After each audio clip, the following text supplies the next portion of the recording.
Salut Xavier. Salut Yves. Alors, on fait du terreau aujourd'hui, c'est ça? Ouais, on remplit des godets aujourd'hui, Ouais, parce que c'est tout bête, mais voilà, c'est comme tout, il y a un geste. Bah, déjà, il y a un geste pour ouvrir le sac, parce que le sac, il est en plastique. Et comme il est en plastique, le mieux, c'est de pouvoir le réutiliser.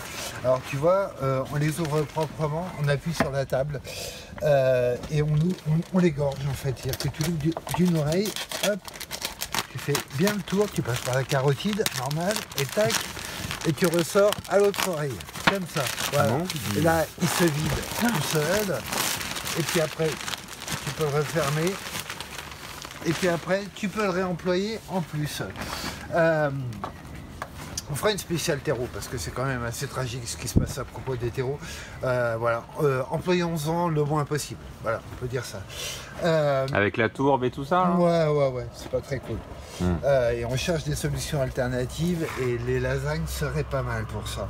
On fera une spéciale là-dessus. Juste quand on remplit un godet, moi je les remplis pas, je mouille pas le terreau avant. Ouais. Que ça ralentit trop le geste. En fait, je remplis le terreau sec et après j'arrose.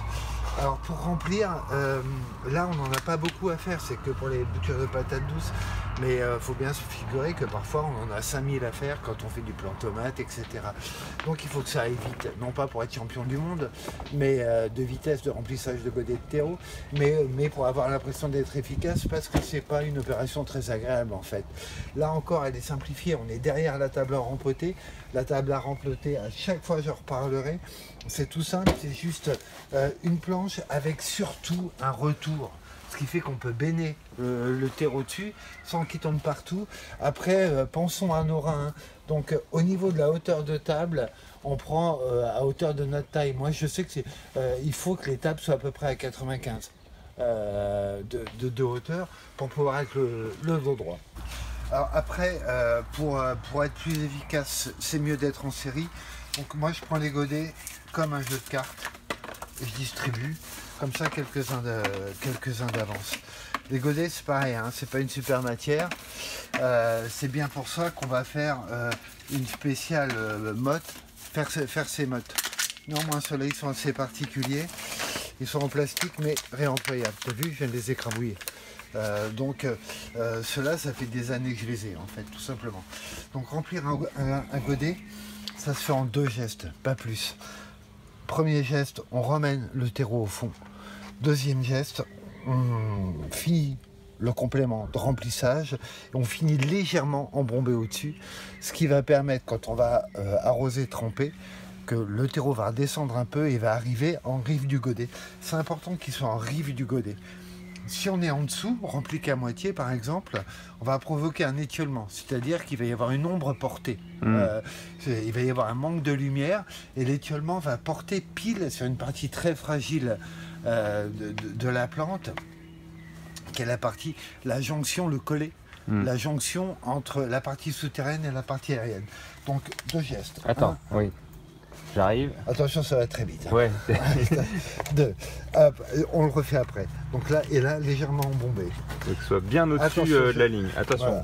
Voilà. 1. On écrase. Là, tu vois, et je vérifie que je sois bien dans le fond. Et après, le deuxième, et là, je termine légèrement embombé. Okay. Voilà. Après, ce que je propose pour ceux qui découvrent un peu, c'est de vérifier. Il faut que le doigt puisse s'enfoncer facilement. Pas trop, parce que sinon c'est pas tassé du tout, et il ne doit pas y avoir de vraie résistance. Donc après, hop, on fait comme ça, et si ça rentre, c'est que c'est bon. Ça a l'air tout bête, mais effectivement, c'est un peu une habitude à prendre, en fait, de parvenir à les remplir correctement. Après, moi, ce que je fais, je les pose dans un bac étanche, parce que la grosse difficulté sur le terreau, quand il est sec comme ça, après, ça va être l'arrosage. Il faut toujours mettre plus d'eau que ce qui nous semble. On va faire une petite expérience là, sur cela. Attention, je pose la caisse au sol. Hop, petite cascade au passage quand même. Voilà, bam. Voilà. Et là, mettons, je les arrose. Voilà. Là, je les arrose, je les arrose, je les arrose, je les arrose et je les arrose. Je m'arrête là, j'ai l'impression de les avoir bien arrosés. Comment on sait si c'est bien arrosé ou pas? C'est pas difficile, on regarde. Alors on va regarder. Parce que là j'ai déjà mis de l'eau hein, quand même. Hein. Voilà.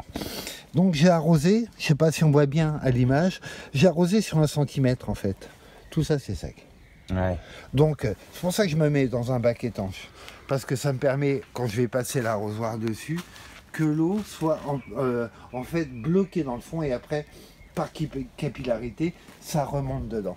Voilà, mais vraiment faire bien gaffe avec l'arrosage. Je remonte vite tout, après on s'arrête là et puis on passe aux patates douces.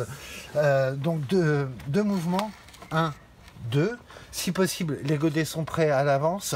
Si possible, on est sur une table à rempoter. Il suffit de bricoler une vieille table. On termine légèrement embombé comme ça. On arrase un petit coup. On pose aussi, si possible, dans un contenant étanche qui fait que quand on va détremper, l'eau va stagner par capillarité remonter. Voilà, pour remplir un godet de façon efficace. Et pourquoi être efficace? Tout simplement parce que c'est pas charmant de remplir des séries de godets. Eh ben, super. Merci pour ce geste précieux. Puis on se retrouve pour les boutures de pommes de terre, les patates douces. Ouais. Pommes de terre douces.